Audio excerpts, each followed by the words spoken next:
Ni miaka minne sasa tangu kuapishwa kwake Rais wa Jamhuri ya Muungano wa Tanzania, ambapo kwa hakika Dr. Samia Suluhu Hassan ameendelea kuthibitisha kwa vitendo kauli mbiu ya kazi iendelee, na hakika kazi inaendelea. Chini ya uongozi madhubuti wa Jemedari Dr. Samia Suluhu Hassan, serikali imeendelea kusimamia na kutekeleza kwa ukamilifu miradi ya kimkakati inayolenga kuleta maendeleo chanya kwa wananchi. Miradi hiyo imeendelea kuleta ustawi wa kijamii na kiuchumi katika maisha ya mtu mmoja mmoja, jamii na taifa kwa ujumla.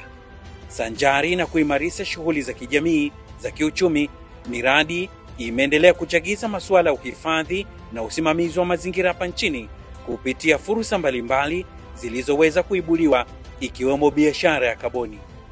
Ofisi ya Makamu wa Rais yenye dhamana na kuratibu shughuli za mazingira imeendelea kuandaa kanuni, sheria, miongozo, dira na mwelekeo wa hatua zinazopaswa kuchukuliwa na mamlaka husika katika usimamizi wa mazingira nchini. Miradi ya kimkakati inayotekelezwa nchini ambayo imekuwa kinara katika kuleta mageuzi ya kiuchumi na kuchagiza shughuli za uhifadhi wa mazingira na kuhamasisha biashara ya kaboni ni hizi zifuatazo.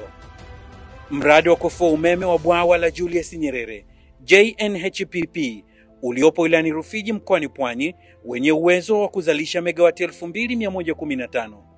Mradi huu unaelezwa kupunguza uzalishaji wa gesi joto kwa takribani tani milioni 2.94 kwa mwaka.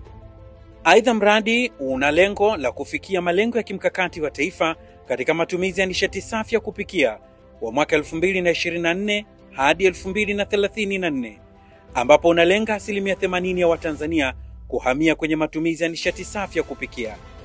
Aidha, Mheshimiwa Rais Dr. Samia Suluhu Hassan amekuja na dhana ya kuhamasisha jamii kuhusu matumizi ya nishati safi ya kupikia, na amekuwa kinara kwa viongozi wa bara la Afrika katika kuhamasisha jamii kuhusu matumizi ya nishati safi ya kupikia na kuachana na matumizi ya nishati chafu ya kupikia, ikihusisha kuni, mkaa, ambayo ina madhara kwa afya na mazingira.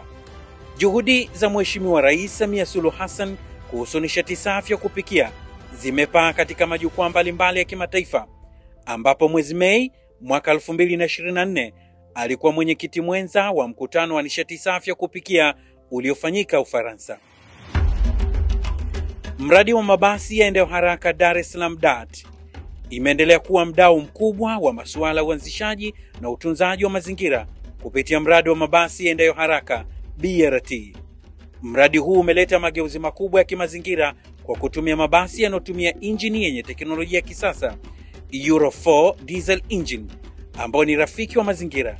Kiasi cha gesi joto kinachopunguzwa kupitia mradi ni tani zaidi ya 470,000 za hewa ukaa kati ya 2021 na 2030,